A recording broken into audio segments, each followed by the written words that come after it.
اعوذ باللہ من الشیطان الرجیم بسم اللہ الرحمن الرحیم۔ اسلام ان آور لائف یہ ایک اسلامی یوٹیوب چینل ہے جس پہ مفتی سجاد حسین قادری صاحب روزانہ درس قرآن پاک ترجمہ اور تفسیر بیان فرماتے ہیں۔ اس چینل کی ویڈیو کو لائک، چینل کو سبسکرائب اور بیل آئیکن کو پریس کر کے اور ویڈیوز کو دیکھ کے آپ اپنی دنیا اور آخرت کو سنوار سکتے ہیں۔ لقد سمع اللہ قول الذین قالوا ان اللہ فقیر ونحن اغنیاء سنکتب ما قالوا وقتلهم الانبیاء بغیر حق ونقول ذوقوا عذاب الحریق ذالک بما قدمت ایدیکم وان اللہ لیس بظلام للعبید۔ پچھلے دوسرے سپارے کے اندر اللہ تبارک و تعالی نے ارشاد فرمایا کہ من ذا الذی یقرض اللہ قرضا حسنا، فرمایا ہے کوئی ایسا بندہ جو اللہ تبارک و تعالی کو قرضہ دے، جو اللہ تعالیٰ کو قرضہ دے۔ حدیث پاک کے اندر آتا ہے کہ جب رات پچھلی ہو جاتی ہے نا، رات کا پچھلا پہر آ جاتا ہے تو اللہ تبارک و تعالی اپنی شان کے مطابق دنیا کا جو آسمان ہے، یعنی یہ جو پہلا آسمان ہے، یہاں پر اپنی شان کے مطابق جو ہے وہ جلوہ فرماتا ہے، اور جس طرح دوسری باتیں کرتا ہے کہ ہے کوئی مجھ سے بخشش مانگنے والا میں اسے بخش دوں، ہے کوئی مجھ سے روزی مانگنے والا میں اسے دے دوں، ساتھ یہ بھی فرماتا ہے، فرمایا ہے کوئی مجھے قرضہ دینے والا جو مجھے قرضہ دے دے، فرمایا میں ایسی ذات ہوں جو محتاج بھی نہیں ہے اور وعدہ خلافی بھی نہیں کرتی ہے۔ کیونکہ قرضہ جب بندہ دیتا ہے نا کسی کو تو یہ چار چیزیں جو ہے ذہن میں رکھتا ہے کہ جس کو قرضہ دے رہا ہوں وہ ظالم تو نہیں ہے، ظاہر ہے لے لے گا تو واپس نہیں کرے گا، بندہ محتاج ہو تو اس کو بھی بندہ قرضہ نہیں دیتا، بھی لے لے گا پھر واپس کیسے کرے گا، اس کے پاس تو ہے ہی کچھ نہیں۔ تو اللہ تبارک و تعالی نے ارشاد فرمایا کہ تمہارا رب نہ محتاج ہے نہ جو ہے وعدہ خلافی کرتا ہے، یعنی اس کے خزانے تو ویسے ہی بھرے ہوئے ہیں، اگر تم رب کو قرضہ دو گے تو رب واپس تو کر دے گا۔ اور دوسری بات یہ ہے کہ اسے قرضہ مانگنے کی ضرورت ہی کیا ہے، وہ اپنے لیے تو مانگتا نہیں ہے، سارا کچھ تو اسی کا بنایا ہوا اور اسی کا دیا ہوا ہے۔ تو اللہ تبارک و تعالی نے جب یہ ارشاد فرمایا کہ مجھے قرضہ کون دے گا، تو یہودی ہو یہودی اور بغیرت نہ ہو، یہ تو ہو نہیں سکتا، ٹھیک ہے جی۔ یہودیوں نے کہا، انہوں نے کہا اس کا مطلب یہ ہے کہ مسلمانوں کا جو رب ہے نا وہ محتاج ہو گیا ہے۔ تو اللہ تبارک و تعالی نے ارشاد فرمایا لقد سمع اللہ قول الذین قالوا، اللہ تعالیٰ نے ان کی بات بھی سن لی ہے جنہوں نے یہ کہا ان اللہ فقیر، کہ اللہ تعالیٰ جو ہے وہ فقیر ہے یعنی محتاج ہے، ونحن اغنیاء، اور ہم جو ہے وہ پیسے والے ہیں۔ فرمایا اللہ تعالیٰ نے ان کی یہ بات بھی سن لی ہے، یعنی جب یہ بات آئی نا کہ اللہ تعالیٰ کو قرضہ کون دے گا تو یہودیوں نے کہا اس کا مطلب یہ ہے کہ مسلمانوں کا جو رب ہے وہ محتاج ہے اور ہم سے پیسے مانگ رہا ہے، ہم سے قرضہ مانگ رہا ہے، تو ظاہر ہے پھر ہم امیر ہو گئے، مسلمانوں کا جو رب ہے وہ تو غریب ہو گیا، وہ تو فقیر ہے، تو اس لیے غریب ہے تو ہم سے پیسے مانگ رہا ہے۔ تو اللہ تبارک و تعالیٰ نے پھر یہاں پہ صفائی نہیں بیان فرمائی ہے۔ اب دیکھیں یہاں پہ اللہ تبارک و تعالیٰ نے کیا ارشاد فرمایا، فرمایا سنکتب ما قالوا، جو انہوں نے کہا ہے ہم نے لکھ رکھا ہے۔ یہ تو ہوتا ہے نا بعضوں کا بندہ بات کرتا ہے تو اس کی صفائی دیتا پھرتا ہے کہ نہیں جی میرے کہنے کا مطلب یہ تھا اور میرے کہنے کا مطلب یہ ہے۔ اللہ تبارک و تعالیٰ نے پھر صفائی نہیں دی ہے، پھر حکم ہی سنایا ہے۔ جنہوں نے یہ کہا نا کہ اللہ فقیر ہے اور ہم پیسے والے ہیں، میں سنکتب ما قالوا، جو انہوں نے کہا ہے ہم نے لکھ رکھا ہے۔ یہ دھمکی تو ہے نا، تڑی تو پوری ہے نا، فرمایا ہم نے لکھ کے رکھ لیا ہے۔ آگے کیا فرمایا، فرمایا وقتلهم الانبیاء بغیر حق، فرمایا ان لوگوں نے انبیاء کو ناحق قتل کیا ہے۔ بات صرف اور صرف انہوں نے اتنی کی تھی کہ رب محتاج ہے اور ہم پیسے والے ہیں۔ اللہ تعالیٰ نے پچھلا گناہ بھی یہاں پہ بیان فرما دیا ہے۔ میں یہ جو بات کر رہے ہیں نا کہ رب فقیر ہے، میں یہ تو وہ خبیث لوگ ہیں جنہوں نے وقتلهم الانبیاء بغیر حق، انہوں نے تو پیچھے انبیاء کو بھی ناحق قتل کیا ہوا ہے، حالانکہ انہوں نے تو قتل نہیں کیا تھا، قتل تو ان کے وڈیرے کر رہے تھے، یہودیوں کے وڈیروں نے قتل کیے تھے، پیچھے انبیاء کو ناحق شہید کیا تھا، لیکن اللہ تعالیٰ فرما رہا ہے انہوں نے کیا ہے۔ مطلب پتہ کیا ہے، مطلب یہ ہے کہ یہ ان کے قتل میں راضی ہے، یعنی یہ کہتے ہیں ہمارے باپ دادا نے جو کیا ہے بالکل ٹھیک کیا ہے۔ تو ظاہر ہے جو گناہ کے اندر راضی ہو جائے تو وہ بھی تو گناہ کے اندر شامل تو ہو گیا۔ آقا علیہ الصلوۃ والسلام نے ارشاد فرمایا، حضور نے فرمایا کہ اگر کوئی شخص کسی ایسی مجلس کے اندر بیٹھا ہوا ہے جہاں پہ گناہ ہو رہا ہے لیکن وہ اس گناہ پر راضی نہیں ہے تو حضور نے فرمایا وہ ایسے ہی ہے جیسے اس کے اندر بیٹھا ہی نہیں ہے۔ یہ ہم بسوں میں جاتے ہیں نا، سفر کرتے ہیں تو وہاں پہ وہ لگی ہوتی ہے، فلمیں لگی ہوتی ہیں، ڈرامے لگے ہوتے ہیں، گانے لگے ہوتے ہیں، تو اگر کوئی شخص اس بات کو پسند نہیں کرتا کہ یار یہ جو لگایا ہوا ہے اب اس کو کیسے روکو، اسے پتا بھی اگر میں روکتا تو باقی سواریاں نہیں رکیں گی، ٹھیک ہے، لیکن وہ پسند نہیں کر رہا اسے، حضور نے ارشاد فرمایا کہ وہ ایسی ہے جیسے بس کے اندر بیٹھا ہی نہیں ہے، کیونکہ پسند جو نہیں کر رہا گناہ کو۔ اور دوسرا بندہ، حضور نے ارشاد فرمایا ایسا بندہ جہاں پہ گناہ ہوا تھا لیکن اس کے اندر وہ شامل نہیں تھا، لیکن اس نے اس کو اچھا ضرور سمجھا ہے، حضور نے ارشاد فرمایا وہ اس محفل کے اندر نہیں بھی تھا پھر بھی وہ گناہ کے اندر شامل ہو چکا ہے۔ اب انہوں نے قتل نہیں کیا، یہ تو حضور کے دور کے اندر یہودی آئے تھے، یہ تو حضور کے دور کے قتل جو کر رہا ہے وہ تو پچھلے انبیاء کے دور کے اندر لوگ تھے، لیکن کیونکہ انہوں نے ان کو اچھا سمجھا تھا، کہا جو کچھ انہوں نے کیا ٹھیک کیا، تو اللہ تبارک و تعالیٰ نے ارشاد فرمایا انہوں نے نبیوں کو قتل کیا ہے، ٹھیک ہے۔ یہ آپ کے پاکستان کے اندر ابو جہل کی برسی منائی جاتی ہے، آپ کو پتا ہے، باقاعدہ اسلام آباد کے اندر منائی گئی ہے، اور لوگوں نے کہا، انہوں نے کہا کہ مطلب ہے کہ ابو جہل اپنے ملک کے لیے جو ہے وہ لڑا تھا، اپنے وطن کے لیے لڑا تھا، تو وہ بھی تو شہید ہے۔ اب مجھے بتائیں جس بندے نے ابو جہل کو حق پر سمجھا اس نے حضور کو کیا سمجھا؟ اگر ابو جہل جو حق پر تھا تو پھر حضور کیا ہوئے؟ اگر یزید جو حق پر ہے تو پھر امام حسین کہاں ہوئے؟ اگر فرعون جو حق پر لڑا ہے تو پھر موسیٰ علیہ السلام کہاں کھڑے ہیں؟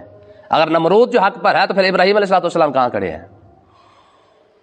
بات سمجھیے نا۔ آقا علیہ السلام نے ارشاد فرمایا من مشى مع ظالم لیکویہ فهو یعلم انه ظالم فقد خرج من الاسلام۔ حضور نے فرمایا من مشى مع ظالم، فرمایا جس نے ظالم کا ساتھ دیا فهو یعلم انه ظالم، اور یہ جانتا بھی ہے کہ یہ بندہ ظالم ہے، ٹھیک ہے، صرف ناک بچانے کی خاطر، دنیا داری رکھنے کی خاطر، سیاسی مجبوری کے تحت، اخلاقی مجبوری کے تحت یا معاشری مجبوری کے تحت، کسی بھی مجبوری کے تحت ظالم کا ساتھ دے رہا ہے، لیکویہ، یہ لفظ بڑے کمال کے حضور کے، حضور نے ارشاد فرمایا کہ اسے سپورٹ کرنے کے لیے، تقویت دینے کے لیے، ٹھیک ہے، صرف اس کے ساتھ کھڑا ہوا ہے، حضور نے ارشاد فرمایا فقد خرج من الاسلام، وہ اسلام سے نکل چکا ہے۔ ظالم تو ظالم رہا، ظالم کا ساتھ دینے والا حضور نے ارشاد فرمایا اس کا اسلام کے ساتھ تعلق ہی کوئی نہیں ہے، ٹھیک ہے۔ تو اللہ تبارک و تعالیٰ نے ارشاد فرمایا کہ جو کچھ انہوں نے کہا ہے نا کہ رب فقیر ہے اور ہم پیسے والے ہیں، ہم نے ان کی یہ بات بھی لکھ رکھی ہے، اور دوسرا ان کا گناہ یہ ہے کہ انہوں نے انبیاء کو بن حق شہید کیا ہوا ہے، وَنَقُولُ، اور قیامت کا دن آئے گا ہم انہیں کہیں گے ذُوقُوا عذاب الحریق، اب جلانے والے عذاب کا مزہ چکھو نا، ٹھیک ہے نا، جلانے والے عذاب کا، ٹھیک ہے نا، جو تم کہتے تھے نا کہ رب فقیر ہے، فرمایا اب عذاب چکھ کے دیکھو، پھر ذالک بما قدمت ایدیکم، کوئی یہ نہ کہے کہ یہ ہم پر جو ہے وہ ایسے ہی ظلم کیا جا رہا ہے، میں یہ وہ ہے جو تم نے پہلے اپنے ہاتھوں سے کما کے بھیجا ہے، تم نے جو دنیا کے اندر جو کمایا تھا اس کا صلہ تمہیں مل رہا ہے، الدنیا مزرعۃ الآخرہ، فرمایا جو بیج کے آ رہے ہو اسی کو تم نے کاٹنا ہے نا، تو جو کچھ تم نے دنیا کے اندر کیا ہے قیامت کے دن جو تمہیں مل رہا ہے وہ وہی ہے جو تم پہلے بیج کے آ رہے ہو، ٹھیک ہے نا۔ تو اللہ تبارک و تعالیٰ نے ارشاد فرمایا وَأَنَّ اللَّهَ لَيْسَ بِظَلَّامٍ لِّلْعَبِيدِ، رب بندوں پر ظلم نہیں کرتا، اللہ تعالیٰ کسی پر ظلم نہیں کرتا ہے۔ ہاں یہ جو کچھ کسی کے ساتھ ہو رہا، اگر کوئی جہنم میں جا رہا ہے تو اپنی مرضی سے جا رہا ہے، رب تھوڑی اس کو بھیج رہا ہے۔ دیکھنا میں نے پہلے بھی آپ کو یہ بات بتائی تھی کہ بیسیکلی جو بنیادی طور پر جو جہنم بنائی گئی ہے وہ کافروں کے لیے بنائی گئی ہے۔ جہنم کس کے لیے؟ کافروں کے۔ بنیادی طور پہ جہنم کی جو تعمیر ہے، جہنم کی جو بنیاد ہے وہ کافر کے لیے ہے، جس نے رب کو نہیں مانا وہ کافر ہے اور اس کی سزا جہنم ہے۔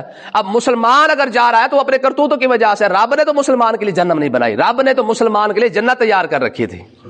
اب کوئی اپنے کرتوت کما کے اگر کوئی جہنم میں جا رہا ہے تو اس میں پھر کس کا قصور ہے؟ پھر یہ تو نہیں کہہ سکتا جی میرے اوپر زیادتی ہو رہی ہے، ٹھیک ہے۔ اللہ تبارک و تعالیٰ نے فرمایا میں نے تو پورا قرآن تمہیں دیا ہے، سمجھنے کے لیے دیا تھا، بچنے کے لیے دیا تھا، وہ تو تم نے چھوڑ دیا تھا، تو خود اپنے کرتوتوں کی وجہ سے اگر جہنم میں جا رہا ہے، نماز نہ پڑھ کے، روزہ نہ رکھ کے، حج نہ کر کے، زکوٰۃ نہ دے کے، عشر نہ دے کے، اپنے ہی کرتوتوں کی وجہ سے تو جہنم میں گیا ہے، میں نے تو جہنم تیرے لیے نہیں بنائی تھی، ٹھیک ہے نا جی۔ آگے دیکھیں جی، فرمایا اللہ تبارک و تعالیٰ نے ارشاد فرمایا الذین قالوا ان اللہ عہد الینا اللہ نؤمن لرسول، حضور علیہ السلام نے یہودیوں کو فرمایا یہودیوں میں اللہ کا رسول ہوں، کلمہ پڑھ لو، تو انہوں نے کیا کہا؟ اب ذرا ان کے جھوٹ چیک کریں، یہ کتنے بڑے جھوٹے اور خبیث قسم کے لوگ ہیں۔ کہتے ہیں جی الذین قالوا ان اللہ تبارک و تعالیٰ نے ارشاد فرمایا، وہ یہودی کہنے لگے جی ان اللہ عہد الینا، اللہ نے ہمارے ساتھ وعدہ کر رکھا ہے، اللہ نؤمن لرسول، ہم نے یہ اللہ کے ساتھ وعدہ کیا ہوا ہے، اللہ تبارک و تعالیٰ نے ہمیں ارشاد فرمایا کہ ہم کسی رسول کو نہ مانیں۔ چیک کرے ذرا ان کی خباثت. یہ ایسے نہیں خبیث لوگ ہیں. قرآن فرماتا ہے اللہ انہوں نے بتا ہے مذلت والمسکنہ، یہ یہودی ایسی خبیث قسم کی لوگ ہیں اللہ تعالیٰ نے ذلت ان پر مسلط کر رکھی ہے. ٹھیک ہے. انہوں نے کہا جی ہم نے جو ہے اللہ تبارک و تعالیٰ کے ساتھ یہ وعدہ کر رکھا ہے اللہ نؤمن لرسول، ہم کسی رسول پر ایمان نہ لائیں حتی یاتینا بقربان تاکلہ النار، یہاں تک کہ ایسا رسول آ جائے جو قربانی رکھی جائے اور اس کو آ کے آگ جلا دے، ہم تو اس رسول پر ایمان لائیں گے جو رسول قربانی دے. پچھلے دور کے اندر نا، پچھلے انبیاء کے اندر قربانی کا طریقہ یہ تھا، ہم تو چھری پھیرتے ہیں پھر وہ گوشت خود ہی کھا لیتے ہیں. یہ تو حضور کا کرم ہے کہ اللہ تبارک و تعالیٰ نے ہم پر یہ کرم فرما رکھا ہے کہ آپ ہی ذبح کرنا ہے، آپ ہی کھا لینا ہے، پھر بھی ثواب ہے. لیکن پچھلے دور کے اندر قربانی کا طریقہ کیا تھا کہ جس بندے کی قربانی حلال ہوتی، جائز ہوتی، یعنی حلال طریقے سے وہ قربانی کرتا، تو اس کو وہ ایک میدان کے اندر کھڑا کر دیتا جانور کو، آسمان سے آگ آتی اس کو جلا دیتی، تو سمجھ لے کہ اس کی قربانی قبول ہو گئی ہے. یہ پچھلے امتوں کے اندر یہ طریقہ رائج تھا. ٹھیک ہے. لیکن حضور کی رحمت کے صدقہ اللہ تبارک و تعالیٰ نے ہم پر یہ کرم فرمایا ہے کہ قربانی بھی کریں، آپ ہی ذبح کریں، آپ ہی کھا لیں، اللہ تعالیٰ ثواب اتنا عطا فرما دیتا ہے. ٹھیک ہے جی. پھر دیکھیں اگر کسی گھر کے اندر زیادہ فرد ہے، یعنی زیادہ افراد ہیں، زیادہ بندے ہیں، اور ویسے تو قربانی کے 3 حصے کیے جاتے ہیں نا، لیکن اگر کسی گھر کے اندر زیادہ افراد ہے اور ویسے غربت ہے یا اتنا سکت بھی نہیں ہے کہ یار ہم کم سے کم جو ہے وہ زیادہ پیسے کما سکے، تو اگر وہ شخص جو حقدار بنتا ہے تو وہ اگر سارا کا سارا گوشت خود بھی رکھ لے، اپنے بچوں کو کھلائے، اپنے گھر والوں کو کھلائے، تو پھر بھی اسے پورا ثواب ہے. ٹھیک ہے جی. یہ محض اللہ کا کرم ہے. تو انہوں نے کہا جی ہمیں تو اللہ تبارک و تعالیٰ نے ہمارے ساتھ یہ وعدہ کر رکھا ہے، ہم اس رسول پر ایمان لائیں گے جو رسول جو ہے وہ یہ دعویٰ کرے کہ میں رسول ہوں، اور پھر وہ اپنی قربانی کھڑی کر دے کسی میدان کے اندر، اوپر سے آگ آ کر اسے کھا جائے، تو ہم تو پھر اس رسول پر ایمان لائیں گے. ٹھیک ہے. تو اللہ تبارک و تعالیٰ نے ارشاد فرمایا کل، اے محبوب آپ انہیں فرما دے قد جاءکم رسل من قبلی بالبینات، مجھ سے پہلے کتنے رسول جو نشانیاں لے کے آئے ان کو مانا ہے. یہ جو تم آج کھڑے ہو کے چبلے مار رہے ہو کہ یہ ہم اس رسول کو مانیں گے کہ جو یہ نشانی لے کے آئے، مجھ سے پہلے جو رسول آئے ہیں ان کو پھر کیوں نہیں مانا؟ وبالذی قلتم، اور جو نشانی تم مانگ رہے ہو، ایسے رسول آئے ہیں جن کی شریعت کے اندر یہ نشانی موجود تھی کہ جب وہ جانور کھڑا کر دیا جاتا، آگ آتی اسے کھا کے چلی جاتی، تو میں پھر ان رسولوں کو کیوں نہیں مانا جنہوں نے یہ معجزہ دکھایا، جنہوں نے یہ قربانی کر کے دکھائی، تم نے تو ان کو بھی نہیں مانا ہے. کیسا جواب ہے رب کا؟ یعنی جو ڈیمانڈ تم آج کر رہے ہو، جب ایسے رسول تشریف لائے تھے، ایسی قربانی کی جو ہے وہ کی گئی تھی، تم نے تو ان رسولوں کو بھی نہیں مانا تھا، پھر ان کو کیوں نہیں مانا؟ تو فالما قتلتموہ، اللہ تبارک و تعالیٰ نے ارشاد فرمایا پھر ان کو قتل کیوں کیا جنہوں نے یہ دکھایا بھی صحیح معجزہ، یہ جنہوں نے یہ قربانی کر کے دکھائی اور انہیں کھڑا کیا، کھڑا کرنے کے بعد جانور کھڑا کیا، آ گئی آ کے جانور کو کھا گئی. جب ایسا رسول تشریف لے کے آیا تھا تم نے پھر ان کو قتل کیوں کر دیا؟ ان کنتم صادقین، اگر تم واقعی سچے ہو تو پھر ان کو قتل کیوں کیا تھا؟ کیسا رب کا جواب ہے؟ تو اللہ تبارک و تعالیٰ نے ارشاد فرمایا کہ فَإِن كَذَّبُوكَ فَقَدْ كُذِّبَ رُسُلٌ مِّن قَبْلِكَ، اے محبوب آپ پریشان نہ ہو، اگر انہوں نے آپ کو جھٹلایا ہے فَقَدْ كُذِّبَ رُسُلٌ مِّن قَبْلِكَ، آپ سے پہلے جتنے رسول آئے ہیں انہوں نے ان کو بھی جھٹلایا ہے. ٹھیک ہے نا؟ جتنے آپ سے پہلے رسول آئے انہوں نے ان کو کون سا مانا ہے؟ موسیٰ علیہ السلام کے علاوہ انہوں نے مانا کس نبی کو ہے؟ کتنے؟ موسیٰ علیہ السلام کے بعد 4000 نبی آئے ہیں، کہاں مانا انہوں نے؟ عیسیٰ علیہ السلام کو انہوں نے کہاں مانا ہے؟ اور رہا مسئلہ عیسائیوں کا، انہوں نے صرف عیسیٰ علیہ السلام کو مانا، باقی تو کسی نبی کو نہیں مانا ہے. تو اللہ تعالیٰ نے اپنے محبوب کو تسلی عطا فرمائی، فرمایا محبوب آپ پریشان نہ ہو، یہ اگر انہوں نے آپ کو جھٹلایا ہے نا تو آپ سے پہلے جتنے رسول آئے ہیں جاؤ بالبینات، وہ حالانکہ وہ تو واضح نشانیاں اور معجزات بھی لے کے آئے تھے، اس کے باوجود بھی انہوں نے کیا کیا ہے؟ ان کو بھی کون سا مانا ہے؟ والزبر والکتاب المنیر، جو صاف نشانیاں بھی لے کے آئے تھے، صحیفے بھی لے کے آئے تھے، چمکتی ہوئی کتاب لے کر آئے تھے. جب ان کے سامنے سب کچھ لے کے آئے انہوں نے ان کو نہیں مانا ہے تو انہوں نے آپ کو کون سا مانا ہے؟ یہ آپ کو بھی نہیں مانیں گے. حالانکہ دیکھیں نا، یہودیوں ساری نشانیاں دیکھتے تھے، اس کے باوجود حضور کو نہیں مانا. قرآن مجید کیا ہے؟ اللہ جن آتیناہم الکتاب یعرفونہ کما یعرفون ابناءہم، میں محبوب یہ آپ کو ایسے پہچانتے ہیں جیسے یہ اپنی بیٹوں کو پہچانتے ہیں، اس کے باوجود بھی نہیں مانا. ٹھیک ہے نا؟ خود یہودی کہتے تھے، وہ کہتے تھے کہ ہمیں اپنے بیٹوں کے اندر شک ہو سکتا ہے، اپنی اولاد کے اندر شک ہو سکتا ہے کہ ہماری اولاد پتہ نہیں ہماری ہے کہ نہیں، لیکن ان کے نبی ہونے میں ہمیں شک نہیں ہے۔ یار اتنا بندے کو یقین ہو، اس کے باوجود بھی ذلت ان پر مسلط ہو گئی ہے، دیکھیں نہیں مانا۔ صرف مانا کیوں نہیں ہے؟ حسد کی وجہ سے۔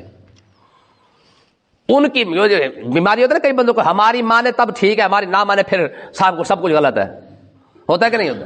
ٹھیک ہے، اگر ہماری مانی گئی تو پھر تو سب ٹھیک، اگر ہماری نہیں مانی گئی تو پھر سارے غلط۔ تو یہی بیماری ان کو لے ڈوبی ہے یہودیوں کو۔ انہوں نے کہا جی نبی، آخری نبی اگر ہمارے تشریف لاتا اسرائیل کے اندر، بنی اسرائیل کے اندر، پھر تو ٹھیک تھا، اگر بنی اسماعیل کے اندر آ گیا تو پھر ہم نہیں مانتے۔ تو یہ بیماری ان کو لے ڈوبی ہے، یعنی حسد بندے کو یہاں تک لے جاتا ہے۔ اگر نبی، آخری نبی ان کے اندر تشریف لے آتے، حضور تشریف لاتے، پھر تو ٹھیک تھا، اگر حضور کیونکہ بنی اسماعیل کے اندر آ گئے ہیں تو پھر سب کچھ غلط ہو گیا ہے۔ حالانکہ اللہ تبارک و تعالیٰ نے ارشاد فرمایا یہ تو اللہ عالم حیث یجعل رسالتہ، فرمایا یہ تمہاری مرضی تھوڑی ہے، یہ تو رب کی مرضی ہے، جسے چاہے جہاں چاہے جس قوم کے اندر چاہے اللہ تعالیٰ اپنا رسول عطا فرما دے۔ رسالت کہاں رکھنی ہے، کس کو دینی ہے، کہاں پہ بھیجنا ہے، یہ تو رب کی مرضی ہے، یہ یہودیوں کی مرضی تھوڑی چلنی ہے۔ میں تمہاری مرضی نہیں چل سکتی ہے، یہ رب کا کرم ہے، رب جسے چاہے انتخاب کر لے، کیونکہ نبوت رسالت جو ہے، نبوت اور رسالت یہ تو محض اللہ کے کرم سے ملتی ہے، جسے اللہ تعالیٰ چاہے عطا فرما دے، اور وہ تو ویسے بھی سلسلہ ختم ہو چکا ہے اب۔ ٹھیک ہے، اب دیکھیں نا ایک کتی عورت نے جو ہے دعویٰ کر دیا نبوت کا، یہ کل پرسوں لاہور کے اندر، اس نے کہا جی میں اللہ کا رسول ہوں، ہاں فیصل آباد کے اندر۔ ٹھیک ہے، اب اندازہ کریں کہ یہ کہاں تک نوبت آ پہنچی ہے، اور آپ کے جہاں تک ماشاءاللہ تھانوں کا چکر ہے، پکڑ کے ان کو تھانے کے اندر تو دے دیا ہے۔ ٹھیک ہے جی، تھانے میں دینے کا مطلب سیدھا سیدھا کہ یہ یا امریکہ گئی یا لندن گئی یا کینیڈا گئی، نہیں مارن والا چکر ہی کوئی نہیں ہے۔ پاکستان کا انصاف یہی ہے، جس مجرم کو بچانا ہے اسے تھانے میں دے دو، ٹھیک ہے نا جی، حقیقت یہی ہے۔ لیکن نا یہ پوچھتے یہ جی مسلمان جو ہے وہ پھر یہ وہ پیچھے بات چلے تھے جب غازی ممتاز قادری کا مسئلہ چلا تھا، تو یہ ایک بات چلی تھی جی ماورائے عدالت مارنا جائز نہیں ہے، ہم بھی کہتے ہیں نہیں مارنا چاہیے، لیکن جو انصاف تم دے رہے ہو نا تو پھر ماورائے عدالت تو کام چلنا ہی چلنا ہے۔ دیکھیں نا جی، جب عدالتوں سے انصاف نہیں ملنا، آج بھی 400 سے 500 ایسے جو ہے وہ مجرم جو ہے وہ عدالت پاکستانی قیدیوں کے اندر، جیلوں کے اندر موجود ہے، جو گستاخ رسول کے زمرے کے اندر آتے ہیں، 400 سے 500 قیدی ایسے ہیں۔ ٹھیک ہے جی، سزائے موت ہونے کے باوجود ان کو سزا نہیں دی گئی ہے، تو پھر کیا ہوگا؟ جب تم نے انصاف کرو گے تو پھر انصاف ہمارے پاس تو ہے ہی ہے نا۔ وہ غازی علم الدین شہید رحمت اللہ علیہ، آپ کا وصال تو ہو گیا، بعد میں ہندوؤں نے نا مینار پاکستان کے اندر ایک وہ کیا تھا، جلسہ کیا، تو ایک ہندو کھڑا ہو کے کہنے لگا جی ہم میں سے ہر بندہ رام پال ہے، یعنی وہ جو خبیث مرا تھا وہ رام پال تھا۔ وہ ہندو کہنے لگا ہم میں سے ہر بندہ ہی رام پال ہے، ہم رام پال پیدا ہوتے رہیں گے۔ وہاں کوئی مسلمان لڑکا بیٹھا تھا، اس نے کھڑے ہو کے کہا تھا، اس نے کہا تم اگر رام پال ہو نا تو غازی علم الدین جو ہے وہ خود قبر کے اندر گیا ہے، خنجر باہر رکھ گیا ہے، خنجر نہیں قبر کے اندر ساتھ لے کے گیا۔ ٹھیک ہے نا، یہ حقیقت ہے۔ اگر عدالتیں اس بار بھی انصاف نہیں کرتی نا تو یقین کریں حقیقت یہ ہے کہ اس کے بعد جو ہے وہ پھر جو ہتھے مسلمانوں کے چڑھے گا پھر سیدھا ہی ٹھوکیں گے، پھر عدالت شدالوں کے اندر، تھانوں کے اندر دینے کا فائدہ ہی کوئی نہیں ہے۔ جب تم نے عدالت کے اندر چڑھا کے اس کو امریکہ یا کینیڈا ہی بھجوانا ہے آسیہ ملونہ کی طرح، تو پھر کیا خیال ہے ہر بار ہم تمہیں پکڑ کے دیتے رہیں گے؟ ایسا نہیں ہوگا، پھر انشاءاللہ ایسا ہی ہوگا، جو پھر ہمارے ہتھے چڑھے گا ہم اسے سیدھا ٹھوکیں گے۔ یہ سیدھی بات ہے، یہ فتویٰ ہے بھائی، سیدھی بات۔ آسیہ ملونہ کے بارے میں ہم نے اعتبار کیا نا ان پر، اگر یہ بھی چھوڑ دیتے ہیں تو اس کے بعد اعتبار نہیں ہوگا، پھر جو ہمارے ہتھے چڑھے گی انشاءاللہ پھر ہم اس کو، پھر اس کا انصاف پھر ہم ہی کریں گے۔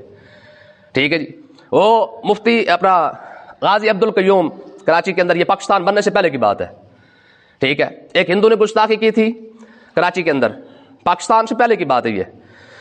تو غازی عبد القیوم یہ کھوت ریڈی چلاتے تھے، ٹھیک ہے، تو پتہ چلا کہ ہندو کو جو ہے عدالت چھوڑنے لگی انگریز کی، تو یہ عدالت کے اندر گئے، عدالت کے اندر جا کے وہیں پہ خنجر لے کے وہیں پہ مار دیا۔